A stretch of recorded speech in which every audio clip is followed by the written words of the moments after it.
नमस्कार। प्रादेशिक समाचार के साथ मैं प्रियंका। पहले मुख्य समाचार। प्रधानमंत्री नरेंद्र मोदी आज वर्चुअल माध्यम से भारतीय अंतरिक्ष संघ का करेंगे शुभारंभ। अंतरिक्ष उद्योग के प्रतिनिधियों से भी करेंगे बातचीत। देश में कोविड रोधी टीकाकरण अभियान के अंतर्गत अब तक लगाए जा चुके हैं 95 करोड़ 14 लाख से अधिक टीके। जल जीवन मिशन के तहत राज्य के 59,23,000 से अधिक घरों तक नल से जल पहुंचाने का लक्ष्य, रामगढ़ अव्वल।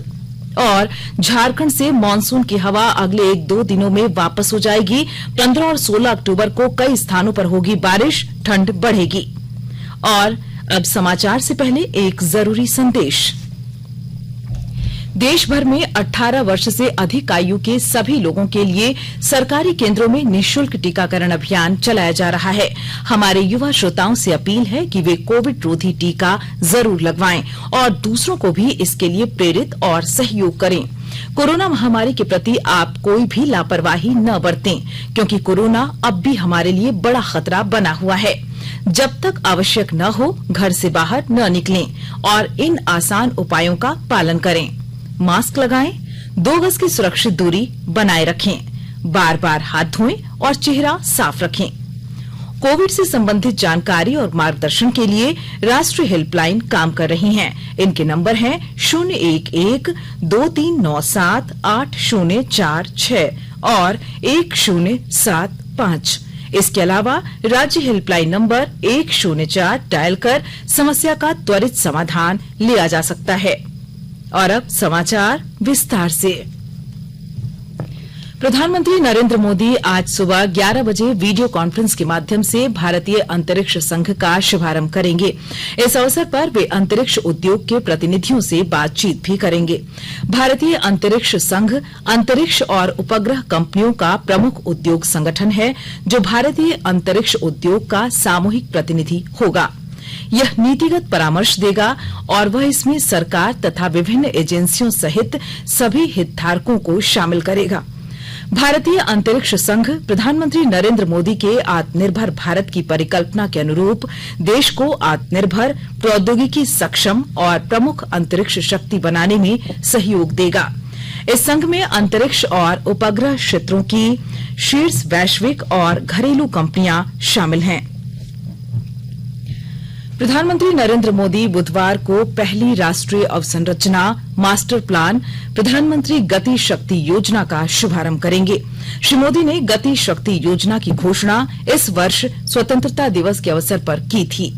गति शक्ति योजना का लक्ष्य 7 मूलभूत ढांचा क्षेत्रों सहित 16 मंत्रालयों को एक मंच पर लाना है, ताकि विभिन्न हितधारक मंत्रालयों के बीच परियोजनाएं तैयार करने में समन्वय स्थापित किया जा सके। इससे सही समय पर दोहराव से बचने, कार्यक्रमों को तेजी से मंजूरी देने और खामियां दूर करने के उपाय किए जा सकेंगे।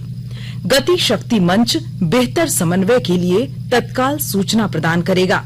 यह योजना 3 बुनियादी उद्देश्यों को प्राप्त करने पर केंद्रित है। ये हैं वस्तुओं और लोगों की बाधा रहित पहुंच सुनिश्चित करने के लिए बहुआयामी कनेक्टिविटी प्रदान करना, बेहतर ढंग से प्राथमिकताएं तय करना और योजना मानकीकरण तथा मंजूरी संबंधी मुद्दों का समाधान करना। गति शक्ति मास्टर प्लान से रसद लागत में कटौती करने और आपूर्ति श्रृंखलाओं में सुधार लाने में मदद मिलेगी। इससे भारतीय उत्पादों को अधिक प्रतिस्पर्धी बनाया जा सकेगा। देश में कोविड रोधी टीकाकरण अभियान के अंतर्गत 95 करोड़ 14 लाख से अधिक टीके लगाए जा चुके हैं। कल कोविड बचाव वैक्सीन की 46,46,000 से अधिक डोज दी गई। स्वास्थ्य मंत्री मनसुख मांडविया ने कहा है कि भारत कोविड रोधी वैक्सीन की 100 करोड़ डोज देने की तरफ तेजी से आगे बढ़ रहा है। उन्होंने कहा कि विश्व का सबसे बड़ा टीकाकरण अभियान जोर शोर से चल रहा है। उन्होंने लोगों को शीघ्र टीका लगवाने और अपने मित्रों तथा परिवार के सदस्यों को टीका लगाने के लिए प्रोत्साहित करने को कहा। केंद्र सरकार कोविड महामारी के दौरान लोगों की सुविधा के लिए बनाई गई राष्ट्रीय स्तर की हेल्पलाइन नंबर के बारे में लोगों को जागरूक कर रही है। कोविड संबंधी सवालों के जवाब देने के लिए स्वास्थ्य और परिवार कल्याण मंत्रालय की हेल्पलाइन है 1075। राज्य हेल्पलाइन नंबर है 104। महिला और बाल विकास मंत्रालय की चाइल्ड हेल्पलाइन है 1098। वरिष्ठ नागरिकों के लिए सामाजिक न्याय और अधिकारिता मंत्रालय की हेल्पलाइन है 14567। मनोवैज्ञानिक सहायता के लिए राष्ट्रीय मानसिक स्वास्थ्य और तंत्रिका विज्ञान संस्थान निम्हांस का नंबर है 080461100007। आयुष कोविड परामर्श हेल्पलाइन नंबर है 14443 और MyGov WhatsApp help desk number है 9013151515। सिमडेगा जिले में मुख्यमंत्री प्रोत्साहन योजना के तहत अब तक 56 आवेदन प्राप्त हुए हैं। विस्तृत ब्यौरा के साथ हमारे सिमडेगा संवाददाता। सिमडेगा जिले में मुख्यमंत्री प्रोत्साहन योजना के तहत अब तक 56 आवेदन पत्र प्राप्त हुए हैं। उपायुक्त सुशांत गौरव ने बताया कि शिक्षक होने के बावजूद जिन नागरिकों को रोजगार नहीं मिल पा रहा है, उन्हें इस योजना के तहत सरकार की ओर से 5,000 रुपए तक की आर्थिक सहायता दी जाएगी।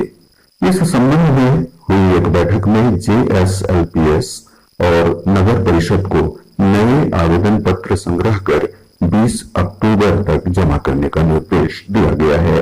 उपायुक्त ने इस योजना को लेकर गांव टोलों में व्यापक प्रचार प्रसार करने के लिए कहा है। मनोज कुमार सिन्हा, मनु, आकाशवाणी समाचार, सिमडेगा। आकाशवाणी के ताजा तरीन समाचारों के लिए आप हमारी वेबसाइट newsonair.com पर लॉग ऑन कर सकते हैं। ताजा समाचार Twitter handle @AIR news alerts और Facebook page All India Radio news पर भी उपलब्ध है। आप प्रादेशिक समाचार एकांश के ट्विटर हैंडल @AIR न्यूज_रांची और फेसबुक, इंस्टाग्राम पेज तथा YouTube channel AIR news Ranchi पर भी हमारे बुलेटिन सुन सकते हैं। प्रादेशिक समाचार आप आकाशवाणी रांची से सुन रहे हैं और अब पेश है कोरोना से बचाव के कुछ संदेश।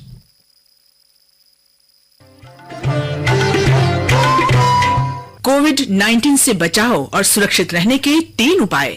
मास्क लगाएं, 2 गज दूरी है जरूरी, सुरक्षित दूरी रखें, हाथ और मुंह साफ रखें।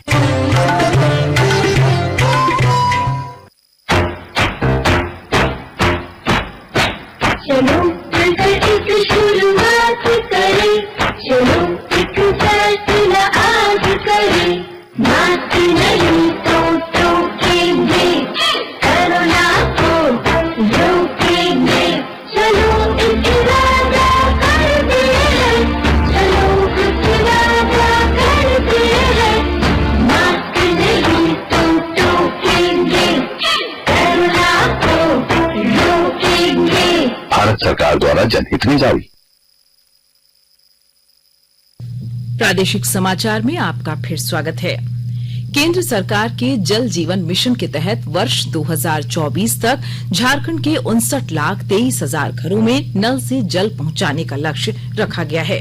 पेयजल स्वच्छता विभाग के अनुसार मौजूदा वित्तीय वर्ष में अब तक सिर्फ 8,88,000 घरों तक ही नल से जल पहुंचा है। झारखंड इस योजना में राष्ट्रीय औसत 43.23% है, जबकि राज्य की प्रगति का औसत 15.12% है। राज्य सरकार की ओर से 1 जुलाई से इस अभियान को गति प्रदान की गई है। प्रतिदिन औसतन 1500 घरों में नल का जल पहुंचाया जा रहा है। राज्य में रामगढ़ की प्रगति रिपोर्ट सबसे अच्छी है, वहीं सबसे खराब स्थिति पाकुड़ जिला की है।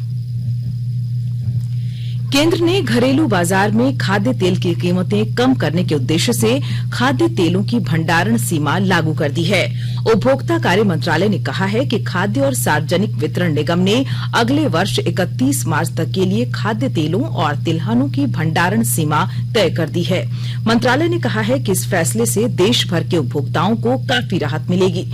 अंतर्राष्ट्रीय बाजार में खाद्य तेलों की अधिक कीमतों से घरेलू खाद्य तेल कीमतों पर काफी असर पड़ा है।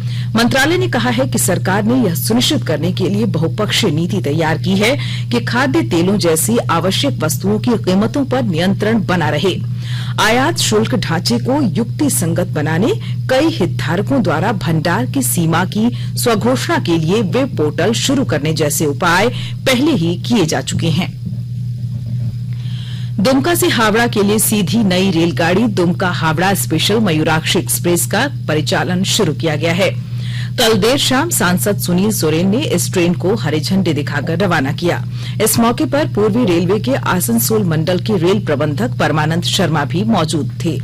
इस ट्रेन के शुरू होने से दुमका के लोगों और खासकर व्यापारियों को कोलकाता आने जाने में बड़ी सुविधा होगी। दुमका के व्यवसायी लंबे समय से इस ट्रेन की मांग कर रहे थे। जामताड़ा जिले के शहरी और ग्रामीण क्षेत्रों में शिविर लगाकर विद्युत उपभोक्ताओं की समस्याओं का निस्तारण किया जा रहा है। और अधिक जानकारी दे रहे हैं हमारे जामताड़ा संवाददाता। जामताड़ा जिले के शहरी एवं ग्रामीण क्षेत्रों में विभागीय स्तर से निर्धारित तिथि एवं स्थलों पर शिविर लगाकर राजस्व संग्रहण एवं विद्युत उपभोक्ताओं की समस्याओं का निस्तारण किया जा रहा है। इस व्यवस्था से विद्युत उपभोक्ताओं की विद्युत संबंधी समस्याओं का निराकरण एवं बकाया राशि का भुगतान करने में सुविधा हो रही है। विद्युत आपूर्ति प्रमंडल जामताड़ा के कार्यपालक अभियंता इंद्रजीत हेम्ब्रम ने बताया कि 9 अक्टूबर से प्रारंभ हुई यह व्यवस्था 30 अक्टूबर तक जारी रहेगी। उन्होंने बताया कि इस व्यवस्था से विद्युत उपभोक्ताओं की समस्याओं का त्वरित निष्पादन एवं राजस्व संग्रहण में भी तेजी आई है। सुभाष प्रसाद सिंह, आकाशवाणी समाचार, जामताड़ा। झारखंड से मानसून की हवा अगले 1-2 दिनों में वापस हो जाएगी। राज्य के कुछ जिलों से दक्षिणी पश्चिमी मानसून की हवा वापस हो गई है। इस बार देश के उत्तरी हिस्सों से मानसून समय से करीब 10 से 12 दिन देर से लौट रहा है। मौसम केंद्र का पूर्वानुमान है कि 15 और 16 अक्टूबर को राज्य में कई स्थानों पर अच्छी बारिश हो सकती है। इसके बाद लोगों को ठंड का एहसास होने लगेगा। शारदीय नवरात्र के छठे दिन आज देवी दुर्गा के 5वें स्वरूप स्कंद माता और छठे स्वरूप मां कात्यायनी की पूजा अर्चना की जा रही है। वहीं दुर्गा पूजा को लेकर बाजार की रौनक भी बढ़ गई है। महाषष्ठी अनुष्ठान के साथ राजधानी रांची के विभिन्न पूजा पंडालों में मां भगवती के पट आज खुल जाएंगे। देश के 75वें स्वाधीनता दिवस समारोह के उपलक्ष्य में आजादी का अमृत महोत्सव के अंतर्गत प्रादेशिक समाचार एकांश आकाशवाणी रांची द्वारा स्वाधीनता संग्राम और उसके गौरवशाली इतिहास पर 18 अगस्त से साप्ताहिक अमृत महोत्सव क्विज का शुभारंभ किया गया है। सेंट्रल कोलफील्ड्स लिमिटेड और mission blue foundation Amrit Mahotsav quiz में आकाशवाणी समाचार रांची के साथ सहयोगी के रूप में शामिल है। आजादी के 75 वर्षों का पर्व अमृत महोत्सव प्रत्येक बुधवार शाम 7 बजे प्रसारित होने वाले प्रादेशिक समाचार के दौरान पूछे गए प्रश्न का सही उत्तर देने वाले प्रथम 10 प्रतिभागियों में से लकी ड्रॉ द्वारा चुना हुआ एक प्रतिभागी इनाम का हकदार होगा। इसके लिए सुनते रहिए आकाशवाणी रांची का प्रसारण।